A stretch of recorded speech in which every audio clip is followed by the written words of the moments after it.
The British Parliament just witnessed something absolutely unthinkable. In scenes that have left the entire nation in complete shock, Prime Minister Keir Starmer was seen visibly breaking down in the House of Commons as the Speaker made an announcement that no one saw coming. Cameras captured the exact moment when Lindsay Hoyle stood up and declared what many thought was impossible: Nigel Farage as the next Prime Minister of the United Kingdom. This wasn't a debate. This wasn't speculation. This was happening live on television for millions to witness. Starmer's face went pale. His hands started trembling. And within seconds, the chamber erupted into absolute chaos. MPs were shouting. Some were celebrating. Others looked like they'd seen a ghost. But what led to this extraordinary moment? How did we go from a Labour government with a massive majority to this unprecedented constitutional crisis? And what does this mean for the future of Britain? What you're about to discover will shake you to your core, because this isn't just about politics anymore. This is about the complete transformation of everything we thought we knew about British democracy. The timeline of events that led to this moment reads like a political thriller that nobody could have predicted. Just 72 hours ago, Keir Starmer was standing in Downing Street addressing the nation about his government's latest policy initiatives, looking confident and completely in control. The Labour Party had won the election with what everyone called a landslide victory. They had the numbers, they had the mandate, and they had what seemed like an unshakable grip on power. But beneath the surface, something was brewing that would change everything. Reports started emerging from Westminster insiders about massive discontent within the Labour ranks. Whispers of backbenchers holding secret meetings and rumours of a confidence vote that was being organised behind closed doors. At first, these were dismissed as the usual Westminster gossip, the kind of political chatter that happens every week in the corridors of power. Nobody, absolutely nobody, could have imagined what was actually unfolding. The first real sign that something catastrophic was happening came during Prime Minister's questions two days ago. Starmer walked into the chamber as usual, but something was different. The atmosphere was electric with tension, and MPs from his own party weren't making eye contact with him. When he stood up to answer questions, the usual supportive cheers from the Labour benches were noticeably quieter, almost hesitant. Then came the questions from the opposition, and they weren't the normal political point scoring that happens every week. These were brutal, focused, and aimed directly at exposing what they claimed were massive failures in Labour's governance. Nigel Farage, who had been making calculated interventions throughout the session, stood up and delivered what observers are now calling the most devastating speech of his political career. He didn't just attack the government's policies, he systematically dismantled their entire approach to governing, pointing out failure after failure, broken promise after broken promise.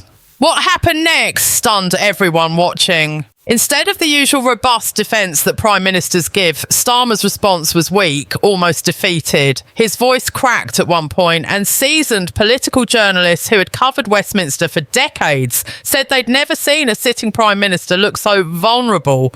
The camera caught him wiping his brow repeatedly. His notes were shaking in his hands, and when he sat down, he didn't look at anyone. The opposition benches erupted in calls for his resignation, but even more shocking was the silence from his own side.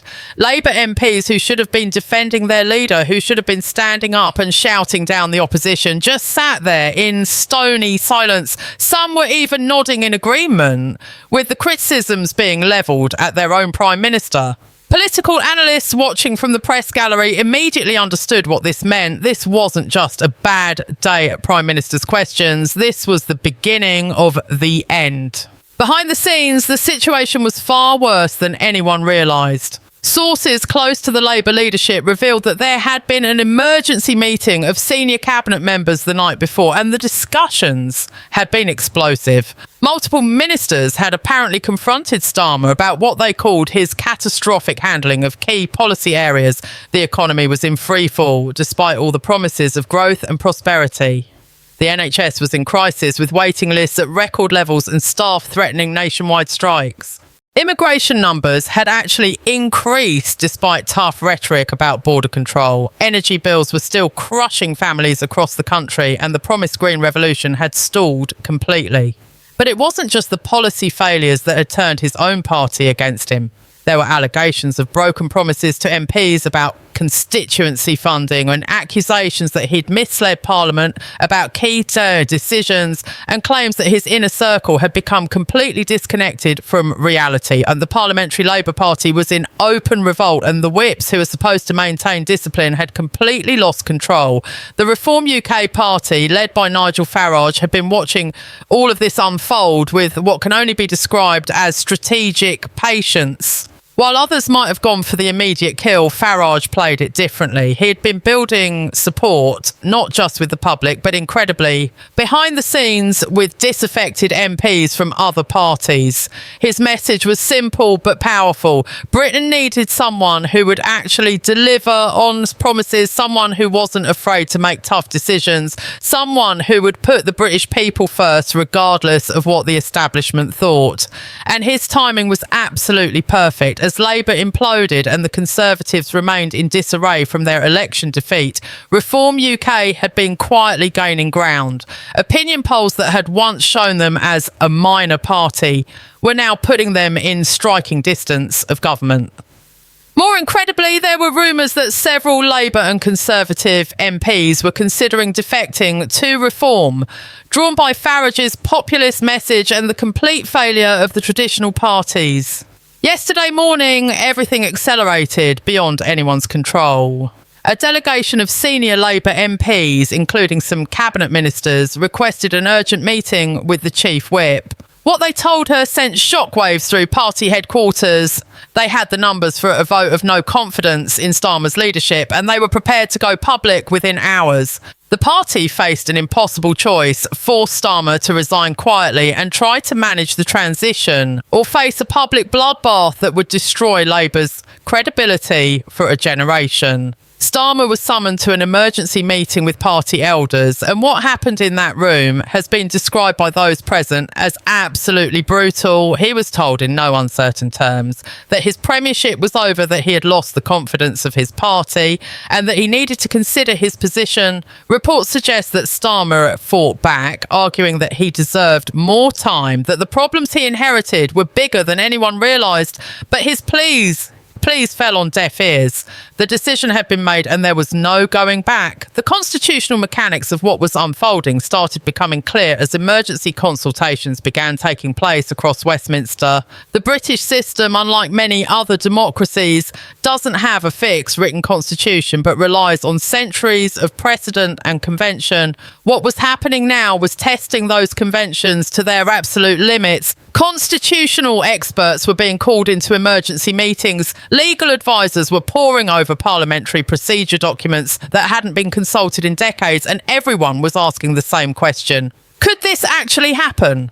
The answer, as it turned out, was far more complicated than anyone imagined. When a Prime Minister loses the confidence of Parliament, the normal procedure is clear enough. Either they resign and their party selects a new leader who becomes Prime Minister, or a vote of no confidence triggers a general election. But what was happening now was neither of those scenarios. This was something entirely different, something that was exposing gaps in the British constitutional framework that nobody had seriously considered before. The mechanism that Nigel Farage and his advisors had identified was obscure but potentially devastating. If enough MPs from the governing party withdrew their support, and if opposition parties could demonstrate they commanded the confidence of the House of Commons, then constitutionally the monarch would be obliged to ask whoever could form a government to do so. This is exactly what had happened in the past during hung parliaments and coalition negotiations, but never like this. Reform UK had been secretly negotiating with disaffected MPs across multiple parties, offering them a chance to be part of what Farage was calling a government of national renewal. The promises were bold, and specific MPs who joined would keep their seats, would be given ministerial positions based on merit, not party loyalty, and would be part of an administration focused purely on delivering for the British people. For MPs who had watched their own parties tear themselves apart, who had seen public trust in politics collapse to record lows, and who genuinely believed the current system was broken beyond repair. This message was extraordinarily appealing. The numbers game that was playing out behind closed doors was absolutely crucial to understanding how this could happen. Labour had won the election with a substantial majority, but that majority was built on a relatively modest share of the popular vote spread efficiently across constituencies. Many Labour MPs had won their seats by small margins, and they were acutely aware that public sentiment was turning against the government with frightening speed. Reform UK had come second in dozens of constituencies, and in many cases they were within striking distance of victory if another election was called. For Labour MPs in these vulnerable seats, the choice was becoming stark. They could go down with Starmer's sinking ship and probably lose their seats at the next election, or they could take a gamble on something completely different. The Conservative Party, still reeling from their election defeat and locked in their own brutal leadership contest, were in no position to provide an alternative government. Their MPs were split between different factions, their membership was in open warfare, and their credibility with the public was in tatters. This created a unique political vacuum that Farage was expertly exploiting. The meetings between Farage's team and potential defectors had been happening in secret locations across London for weeks. High-end hotels, private members' clubs, even residential homes were being used to avoid detection by the media and party whips. The pitch being made was sophisticated and carefully tailored to each MP's concerns and ambitions. For those worried about the economy, Farage presented detailed plans for tax reform and deregulation. For those concerned about immigration, he outlined border control measures that went far beyond anything the traditional parties would consider. For those focused on the NHS and public services, he promised funding increases paid for by cutting what he called wasteful government spending and foreign aid. But perhaps most effectively, he offered something that Westminster had been missing for years: a sense of purpose and mission that transcended normal party politics. MPs who attended these meetings described feeling like they were being offered a chance to be part of something historic. A complete reset of British politics that would be remembered for generations. By yesterday afternoon, the numbers had reached a critical threshold. Farage's team had secured commitments from enough MPs to potentially command a majority in the House of Commons. These weren't just backbenchers either. Several junior ministers had secretly pledged their support, along with a handful of more senior figures who had become completely disillusioned with their own parties. The mechanics of how this would work were complex, but had been carefully planned. There would need to be a vote in Parliament that demonstrated the current government had lost confidence, followed immediately by a vote demonstrating that an alternative government led by Farage could command confidence. Constitutional experts remained divided on whether this was even possible, with some arguing that only a general election could resolve such a fundamental shift, but others pointing to historical precedents where governments had changed without elections during times of national crisis. What nobody disputed was that if this succeeded, it would represent the most dramatic political realignment in modern British history, sweeping away the traditional two-party system that had dominated for over a century. The events of this morning began with an atmosphere in Westminster that veteran political correspondents described as unlike anything they had ever experienced. MPs arrived at Parliament knowing that something monumental was about to happen, but the exact sequence of events remained unclear even to those directly involved. The public galleries were packed with people who had somehow heard rumours of what was coming, and security had been increased dramatically around the Parliamentary estate. Journalists from around the world had descended on Westminster, their cameras trained on every entrance, desperate to capture what many were already calling the most significant political moment of the 21st century. Inside the chamber, the tension was suffocating. MPs were not sitting in their usual places, and the normal partisan division between government and opposition benches seemed to have broken down completely. Small groups huddled together in whispered conversations, and mobile phones were buzzing constantly despite rules against their use in the chamber. The Speaker, Lindsay Hoyle, had been in emergency meetings since early morning, consulting with the Clerk of the House and constitutional advisers about the unprecedented procedures that might be required. Keir Starmer entered the chamber at precisely 10 o'clock, and the change in his appearance was shocking to those who had seen him just days before. His face was drawn and pale, his eyes were red as though he hadn't slept, and his normally neat appearance looked dishevelled. He took his place on the front bench, but unlike usual, he was surrounded by empty seats. His closest allies and cabinet members were sitting further away, a physical manifestation of the political isolation that had engulfed him. Across the chamber, Nigel Farage sat with what observers described as an expression of calm determination. He was dressed impeccably in a dark suit, and around him sat a growing group of MPs who had clearly aligned themselves with whatever was about to unfold. The contrast between the two men could not have been more stark. Starmer looked like a man facing his execution, while Farage looked like someone about to claim a victory that had been years in the making. The public gallery was completely silent, everyone understanding that they were about to witness history being made in real time. The session began with routine business, but nobody was paying attention to the mundane matters being discussed. Everyone was waiting for the main event, and the tension in the chamber kept building with each passing minute. Then, at precisely 10:30, Lindsay Hall rose to his feet and called for order.